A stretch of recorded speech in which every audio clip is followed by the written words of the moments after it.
नमस्कार दोस्तों, स्वागत है आप सभी का आपके अपने YouTube channel Shyam classes study में। आशा करता हूँ आप लोग अच्छे होंगे, स्वस्थ होंगे। घर पर रह करके आप अपने एग्जाम यूपी पुलिस और यूपी पुलिस रेडियो ऑपरेटर और SSGD भर्ती परीक्षा 2024 की मन लगा करके तैयारी कर रहे होंगे। आज की इस वीडियो में GK GS के अति महत्वपूर्ण प्रश्नों का प्रैक्टिस सेट लेकर के आया हूँ, जो आने वाले सभी एग्जामों के लिए बहुत ज़्यादा महत्वपूर्ण है। तो आज के प्रैक्टिस सेट को पूरा करिएगा। प्रैक्टिस सेट को पूरा करने के बाद आपको अपना स्कोर कमेंट बॉक्स में शेयर करना है और बताना है कि आपने इस प्रैक्टिस सेट में कितने प्रश्न सही किए और ये प्रैक्टिस सेट आपको कैसा लगा। क्या मेरा कंटेंट आपको पसंद नहीं आता है? जो मैंने एक कम्युनिटी पोस्ट की थी, यहाँ पर बताया कि आप कंटेंट सही नहीं ले आते हो, तो कमेंट बॉक्स में एक बार ज़रूर बताएं कि ये हमारा कंटेंट सही नहीं है, तो मैं इस पर और ज़्यादा मेहनत करूं और आपके लिए और अच्छा कंटेंट प्रोवाइड कराने की पूरी कोशिश करें। क्योंकि आप लोग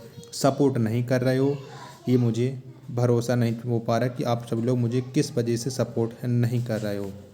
फिर भी मुझे उम्मीद है कि आप लोग एक दिन मुझे सपोर्ट ज़रूर करेंगे। तो आज के प्रैक्टिस सेट में आपको GK GS के मैं 37 प्रश्न कराने वाला हूँ, जो आपके लिए बहुत ज़्यादा महत्वपूर्ण होने वाले हैं। तो पहला प्रश्न है आपके सामने कि अंतर्राष्ट्रीय तिथि रेखा किस टाइम जोन को बांटती है? तो कितने टाइम जोनों को बांटती है? तो अंतर्राष्ट्रीय जो तिथि रेखा है वो 12वें जोन को बांटती है, यानी एक का आंसर ऑप्शन नंबर सी। प्रश्न 2 है आपके सामने कि संपूर्ण पृथ्वी को कितने टाइम जोन में बांटा गया है? तो कितने में बांटा गया है? तो संपूर्ण पृथ्वी को 24 टाइम जोनों में बांटा गया है। 2 का आंसर ऑप्शन नंबर सी। प्रश्न 3 है आपके सामने कि भारत में सर्वाधिक इसबगोल उत्पादित करने वाला राज्य कौन है? तो कौन सा है?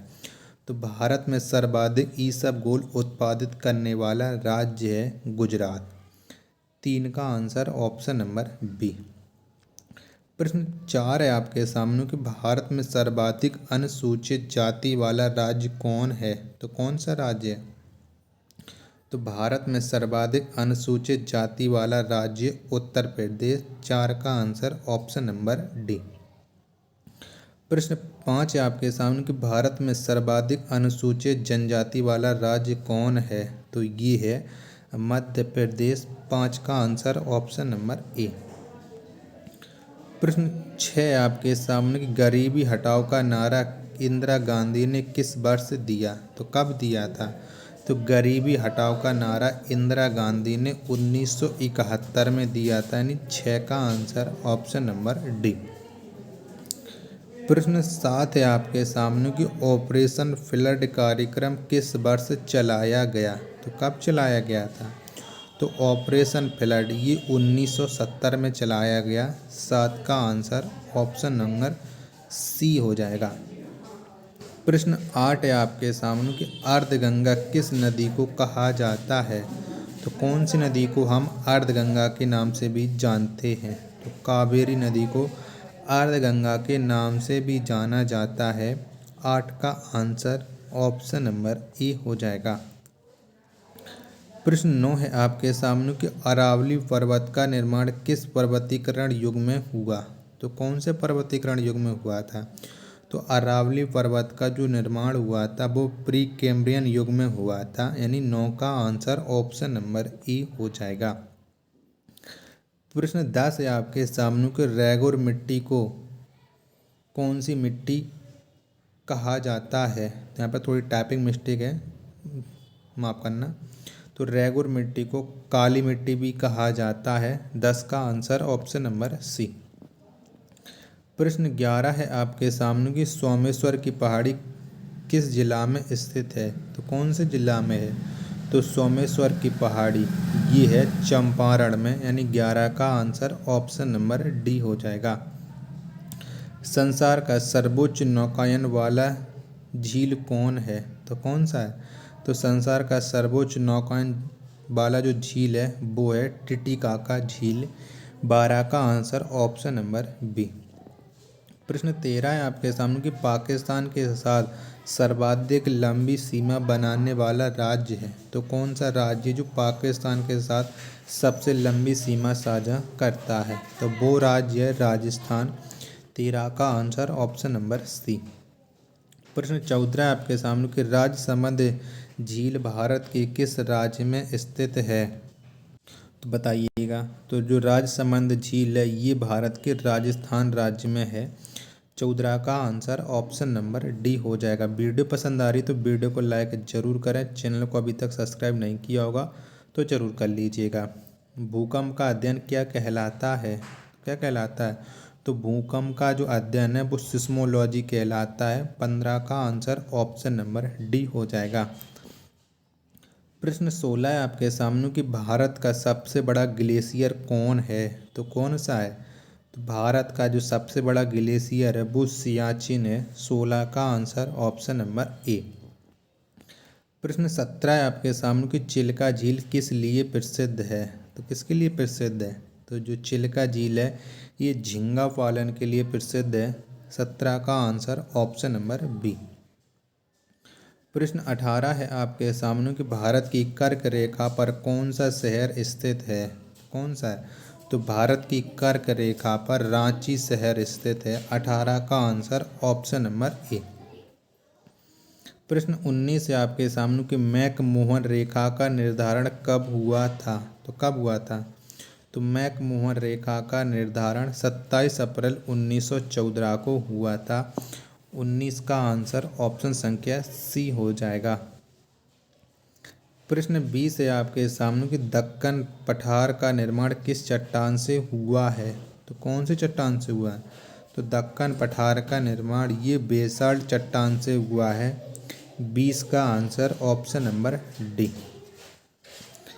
प्रश्न 21 है आपके सामने कि जवाहर सुरंग किस दर्रा पर स्थित है? तो कौन से दर्रा पर है? तो जो जवाहर सुरंग है ये बनिहाल दर्रा पर स्थित है। 21 का आंसर ऑप्शन नंबर बी।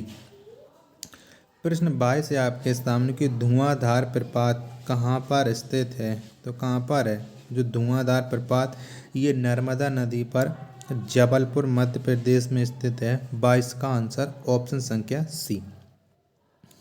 प्रश्न 23 है आपके सामने कि सतपुड़ा श्रेणी का सर्वोच्च चोटी कौन है? तो कौन सी है? तो सतपुड़ा श्रेणी का जो सर्वोच्च चोटी है वो है धूपगढ़ी। 23 का आंसर ऑप्शन नंबर ए। प्रश्न 24 है आपके सामने कि राष्ट्रमंडल खेल का पुराना नाम क्या था? तो क्या था? तो राष्ट्रमंडल खेल का जो पुराना नाम था वो था ब्रिटिश एम्पायर खेल। क्या? ब्रिटिश एम्पायर खेल। 24 का आंसर ऑप्शन नंबर बी।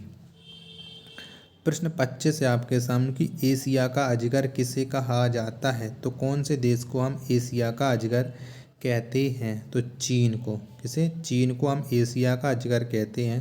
25 का आंसर ऑप्शन नंबर सी। प्रश्न संख्या 26 है आपके सामने कि किसान घाट किनका समाधि स्थल है? तो किसका समाधि स्थल है किसान घाट? तो जो किसान घाट है ये चौधरी चरण सिंह का समाधि स्थल है। 26 का आंसर ऑप्शन नंबर ए। प्रश्न 27 है आपके सामने कि प्रातःकाल शांति की भूमि किस देश को कहा जाता है? तो कौन से देश को कहा जाता है? तो प्रातःकाल शांति की जो भूमि है ये कोरिया को कहा जाता है। 27 का आंसर ऑप्शन नंबर ए।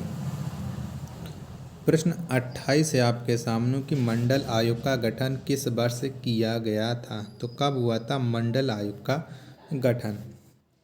तो 1979 में। कब? 1979 में मंडल आयोग का गठन हुआ था। 28 का right answer option number C. भारतीय दंड संहिता 302 किससे संबंधित है? तो किससे संबंधित है? आईपीसी 302। तो ये 302 हत्या से संबंधित है। 29 का आंसर ऑप्शन नंबर डी। प्रश्न 30 है आपके सामने कि स्वतंत्र भारत में प्रथम कानून मंत्री कौन थे? तो कौन थे? तो स्वतंत्र भारत में प्रथम कानून मंत्री थे ये थे डॉक्टर भीमराव अंबेडकर। 30 का आंसर ऑप्शन नंबर बी हो जाएगा।